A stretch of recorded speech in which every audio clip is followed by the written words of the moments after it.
Olá pessoal, meu nome é doutora Carolina Almeida, sou médica dermatologista, estou chegando agora na cidade de Paraguaçu Paulista para prestar atendimento à população e vou estar semanalmente aqui na TV Paraguaçu dando dicas a respeito da pele, tirando dúvidas. Então, desde já me coloco à disposição. Eu gostaria que vocês mandassem as dúvidas de vocês, que dessem dicas a respeito de temas que a gente pode abordar aqui nesse canal. Então, hoje, para começar, eu vou estar falando um pouquinho sobre acne. Então, a acne, ela é uma causa muito comum de consulta no consultório. Ela é uma doença muito comum, que antigamente ela era colocada como um protótipo de uma doença de adolescente, mas hoje a gente sabe que isso não acontece. A acne ela acontece em todas as idades, sendo mais comum na adolescência, mas não exclusiva dessa faixa etária. Então ela é uma doença que ela não tem uma causa definida, na verdade ela é multifatorial, né? Ela tem diversas causas. Então a gente sabe que existe uma predisposição genética. O paciente que tem um dos pais que teve acne grave na adolescência, tem mais risco de desenvolver acne durante a adolescência. Outros aspectos que influenciam na acne, então, são a presença alimentação. Então a alimentação é muito discutida por aí como causa de acne, mas a gente sabe hoje em dia que a gente não pode afirmar que o chocolate, que a comida um pouco mais gordurosa, ela cause acne. O que a gente sabe é que essas situações, elas pioram a acne, mas que é um indivíduo que já teria acne mesmo, tá? Então a acne, ela é inicialmente uma doença da glândula sebácea e do folículo piloso.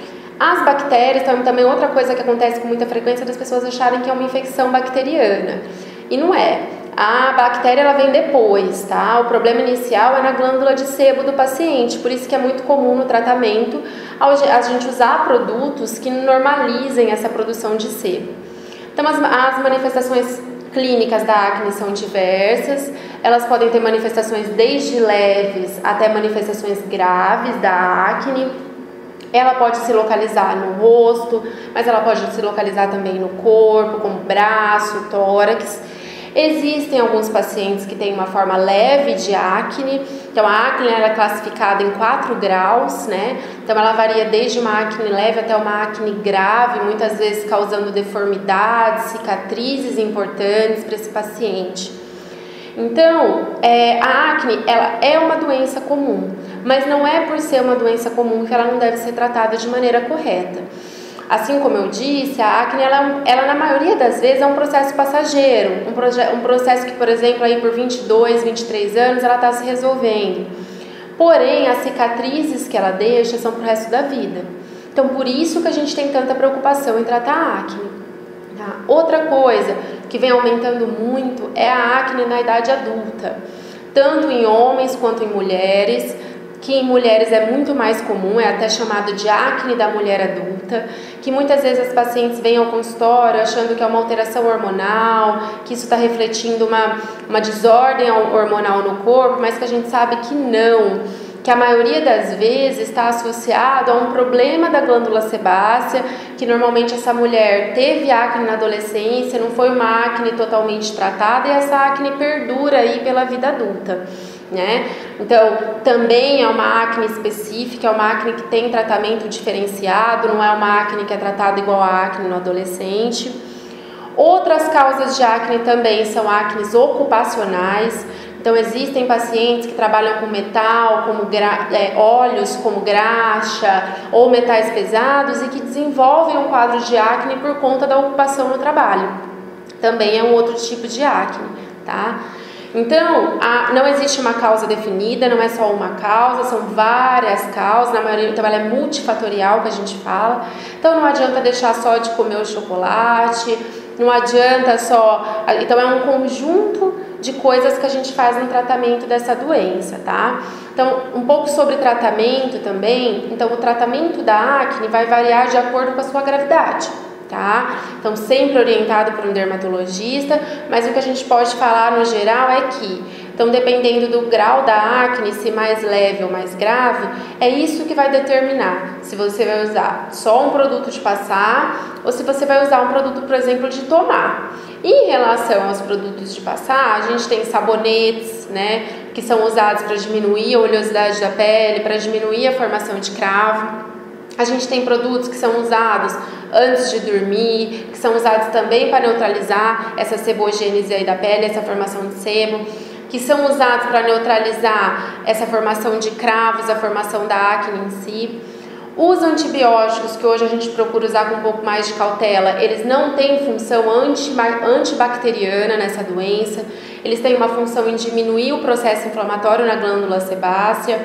Então a gente tem antibióticos de passar e a gente tem os antibióticos de tomar. O que vai determinar o uso de um ou outro é a gravidade da acne. Nas medicações sistêmicas, nas medicações que são usadas de tomar, quais que a gente tem? Então a gente tem esses antibióticos, né, que não são todos que têm eficácia na acne, então a gente já sabe que tem alguns selecionados que têm esse efeito de diminuir esse processo inflamatório que a acne gera. A ação bacteriana deles a gente não é essa ação que a gente busca com o uso de antibiótico. O tempo deles é limitado, a gente não pode usar por um tempo tão prolongado e sempre orientado por um médico, porque é uma medicação que pode induzir a resistência bacteriana, tá? Outra medicação que o pessoal fala muito, que é o Roacutan, que é a isotretinoína, né?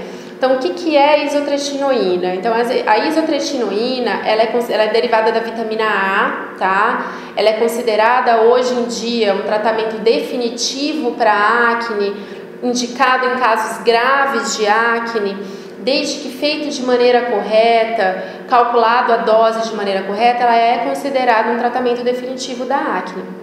Não é indicado para todas as formas, ela é indicada para uma forma recidivante, para uma forma grave de acne.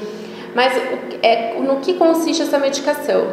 Essa medicação, ela é uma medicação que existe muito mito por trás dela. Então, o Roacutan é uma medicação que causa problema hepático, causa problema no rim, e hoje a gente sabe que não é assim. O Roacutan hoje em dia ele é considerado uma medicação muito segura, desde que usado com cautela, indicado por um médico, acompanhado por exames. Hoje ele é uma medicação que a gente tem muita segurança em usar, inclusive é usado para outras doenças. Então, o Roacutan, ele é uma medicação que é tomada diária, tá? O período que a gente vai usar, a gente calcula de paciente para paciente. São solicitados exames antes, exames durante, exame após o tratamento, justamente porque sim, ele pode ter complicações, mas hoje a gente sabe que as complicações são raras, tá? Quando bem acompanhado. E quais são as principais contraindicações ao Roacutan? Gestação, então quando a gente usa em menina, essa menina tem que estar fazendo uso de um método contraceptivo, né? E a outra contraindicação, o uso de bebida alcoólica também, que não pode ser feito durante o tratamento do Roacutan, mas salvo as contraindicações, é um tratamento tranquilo e um tratamento que, quando bem indicado, é considerado tratamento definitivo da acne, tá? Outra coisa que a gente busca também muito de tratamento depois é o que fica de sequela da acne, são as cicatrizes, né? Então, os pacientes que têm acne grave durante a adolescência ou durante a vida adulta, eles acabam desenvolvendo cicatrizes que não são tão fáceis de tratar como a acne. Por isso que a gente fala para o paciente procurar atendimento quando tem acne, para evitar essas cicatrizes futuras. Então, para o tratamento de cicatrizes de acne, a gente não consegue ser tão superficial, a gente tem que acabar sendo um pouco mais agressivo. Então, aí existem diversas formas de tratamento de cicatrizes de acne, também desde procedimentos de passar até procedimentos invasivos, como microagulhamento, lasers e peelings. Então, sobre a acne, eu acho que é basicamente isso. Se vocês tiverem qualquer outra dúvida, eu estou à disposição. Vocês podem mandar aqui no site que a gente responde no decorrer da semana. E eu aguardo sugestões de próximos temas para a gente conversando durante as semanas. Obrigada!